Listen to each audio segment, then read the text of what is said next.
এই দেখতে দেখতে আমি যেদিন মরে যাব সেদিনও পৃথিবীতে সূর্য উঠবে, চাঁদ উঠবে, সূর্য ডুববে, চাঁদ ডুববে, পৃথিবীর দোকানপাটগুলো খুলবে, মানুষের ব্যস্ততম জিন্দিগি সবই হবে, শুধু আনিসুর রহমান স্তব্ধ পড়ে থাকবে।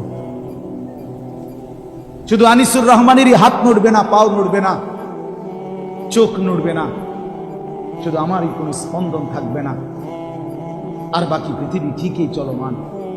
স্বার্থপর এই দুনিয়া আমার জন্য 1 ঘন্টাও থামবে না। পাষাণ এই দুনিয়া বন্ধু আমার 1 সেকেন্ডও থামবে না। সামনের সিন দিয়ে অ্যাক্সিডেন্ট করে 3টা যাত্রী হয়তো মরে গেছে, লাশ রাস্তায় পড়ে আছে, রাস্তায় জ্যাম বাইজা গেছে, পিছনের একটা গাড়িও থামতে রাজি না, সাইড করে দাও, চলে যাই, আমাদের হাতে সময় নেই। ওরে ভাই মরে গেছে তো, আরে মরে যাক বেটা, পুলিশ কই বেটা, রাস্তা ক্লিয়ার করতে কো বেটা। এরই নাম দুনিয়া, ঠিক না? এরই নাম দুনিয়া ভাই। স্বার্থপর স্বার্থপর স্বার্থপর স্বার্থপর। আপনারা যেদিন দুপুরবেলা আসরের নামাজের পরে আপনার ছেলে মেয়ে বউ বাচ্চা সারাদিন কাঁদছে, ওরা আসরের পরে আপনার জানাজা পড়ছে, দাফন করছে, এই মানুষগুলো যেগুলো কাঁদছে, এই দেখবেন রাত 9টা বাজে, ওই দিন ওরাও ভাত খাইতে আসে। কি পাশের ঘর থেকে ভাত এনে দিছে, ফার্মের মুরগা, তেলাপিয়া মাছ, মসুরির ডাল, সাদা ভাত, সবাই বসাইয়া খাওয়াইতেছে। সবাই আরো যাইতে করতেছে, আরো 2 গা ভাত লও, আরো 2 টুকরা গোস্ত লও, যেই কান্দাটা কাঁদছো তুমি, এত কান্দে তো শরীর দুর্বল হয়ে যাবে, এবারটা মরছে, মরিয়া গেছে। এরই নাম দুনিয়া। আমি তো কত সময় বলছি, কোন ব্যক্তি, যে ব্যক্তি ঘর সাজাইছে, ফার্নিচার সাজাইছে, পুরা ঘরে আসবাবপত্র দিয়া সাজাইয়া গেছে, খাট, পালং, সোফা, ফার্নিচার, ফ্রিজ, এসি, আলমারি, চায়ের কাপ, লবণের বাটি, কাচের প্লেট, আল্লাহর কসম ভাই 20 বছর পরে যদি কবর থেকে উঠা আইসা এই লোকটা নিজের ঘরে আইসা দেখে, দেখবে তার সাজানো ফার্নিচার কিচ্ছু নাই, কিচ্ছু নাই।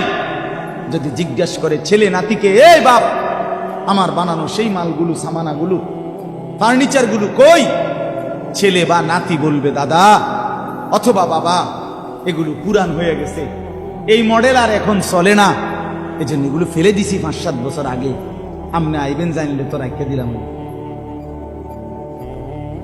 কি মিথ্যা বললাম? এর নাম দুনিয়া। আমার দাদা মারা যাওয়ার 12 বছর পরে আমার জ্যাঠারে জিজ্ঞেস করছিলাম, ও আমার জ্যাঠারে চিনি, অল্প কিছুদিন আগে জ্যাঠা মারা গেছে। আমার জ্যাঠারে জিজ্ঞাসিলাম, জ্যাঠা 12 বছর পরে আমার দাদার স্মৃতিস্বরূপ আপনার কাছে তার, আমার দাদার ঘরের কিছু আসেনি, নুনের বাড়ি, কাচের প্লেট। আমার জ্যাঠা মাথা নামায় ফেলছে, চোখের পানি ছেড়ে দিয়া বলছে, বাতিজা করে দেখাইবার মতো আমার কাছে কিছুই নেই, বাবার কোনো স্মৃতিই নাই। এর নাম দুনিয়া।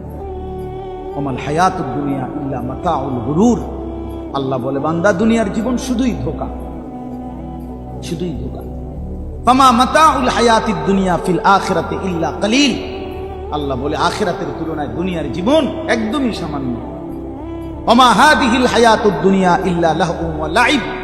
আল্লাহ বলে, দুনিয়ার জীবন আর কিছুই নয় বান্দা, শুধুই তামাশা, খেলাধুলা, খেলাধুলা। ওয়ালামু আন্নামাল হায়াতুদ দুনিয়া লাইবুন ওয়া লাহবুন ওয়া জিনা ওয়া তাফাখুরুম বাইনাকুম ওয়া তাকাসুরুম ফিল আমওয়ালি ওয়াল আওলাদ। আল্লাহ বলে, দুনিয়ার জীবন শুনো, খেলাধুলা, তামাশা, কিছুক্ষণের সাজগোজ, এই Fair and Lovely, face wash, powder, snow, কিছুক্ষণের গর্ব, অহংকার, বড়াই, কিছুক্ষণ সম্পদ আর সন্তানের হিসাব। আল্লাহ বলেন, এই করতে করতে ফুরায় গেল হায়াত। তো মনে রেখো, অফিল আখিরাতে আযাবুন শাদীদ। আখিরাতে অপেক্ষা করছে অত্যন্ত ভয়ানক আযাব, আযাব। এই জন্য আল্লাহ তাআলা বলেন, আলহাকুমুত তাকাসুর, বাড়ানোর নেশা দুনিয়া তোমাদেরকে আখিরাত ভুলায় দিল। ছেলেরা তোমরা ভুলে গেলা নামাজ, একটা মোবাইল পাই, কয় টাকা মোবাইল বাপ, একটা ছেলে বলবা 18,000 টাকার কাছে হেরে গেলা, একটা মোবাইল 20,000 টাকা, মাত্র 20,000 টাকার কাছে একজন মুসলমানের সন্তান, তোমার ঈমান, তোমার ইসলাম, তোমার আখিরাত সব সব ফেলে দিলা, 20,000 টাকার কাছে হেরে গেলা। মোমেন তো গোটা পৃথিবীর বিনিময়ে হাঁটতে জানে না। কথা তো ছিল এই, উচিত তো ছিল এই যে গোটা পৃথিবীর মোকাবেলায় ইমানদারের ঈমান এক চুলো নড়বে না। এই না বলেন না?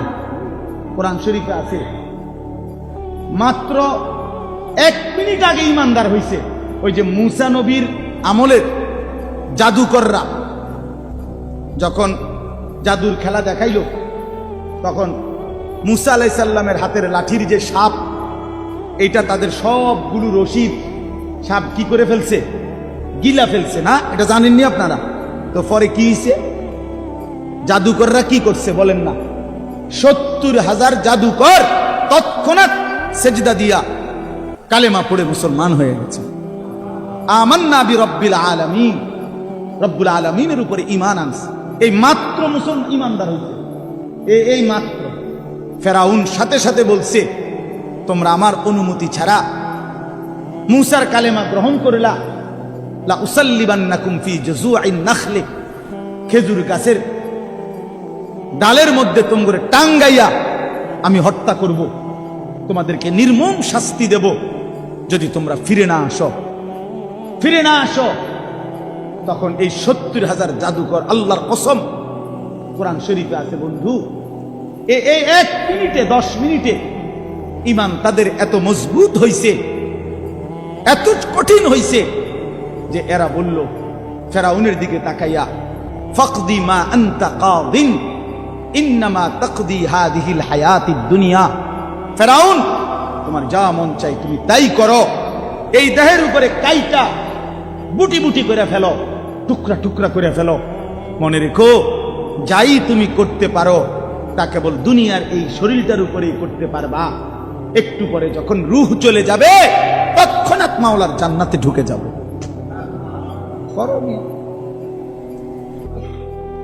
এই ঈমান এত বড় সম্পদ, এত বড় নিয়ামত, এত বড় নিয়ামত, এত বড় নিয়ামত।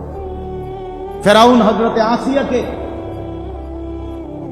তার স্ত্রীকে শেষ পর্যন্ত শাস্তি দিতে দিতে, কোরআন শরীফ আছে ওয়া ফিরআউনা যিল আওতাদ, ফেরাউন পেরেক মারছে, পেরেক আপনারা কি কোন তার কাটা কয় যে পেরেক, এই পুরা শরীরের মধ্যে আসিয়ার পেরেক মারছে, পেরেক মাইরা কাঠের মধ্যে আটকাইয়া বলছে, রক্ত ঝরছে অঝরে।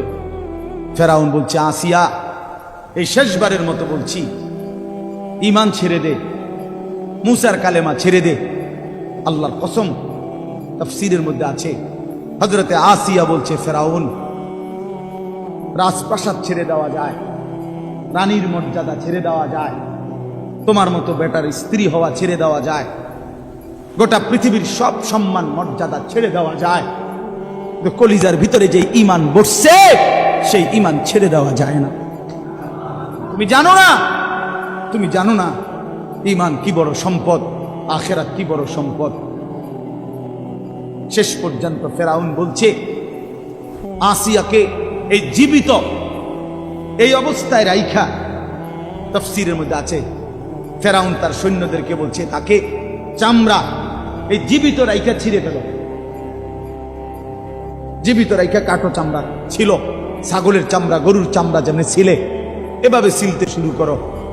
হযরতে আসিয়া তখন আল্লাহকে বলছে, মাওলা, আমার এক্ষণ জান চলে যাবে, আমি জানি আমি শহীদ হয়ে যাব, তবে আমার শাহাদাতের পূর্ব মুহূর্তে, এটাও কোরআনে আছে, উনি একটা দোয়া করছে, মাওলা শহীদ হব ঠিক আছে, কিন্তু আপনার কাছে আমার ফরিয়াদ, রব্বিবনি লি ইনদাকা বাইতান ফিল জান্নাহ, আপনার সাথে জান্নাতে আমার একটা ঘর দিয়েন,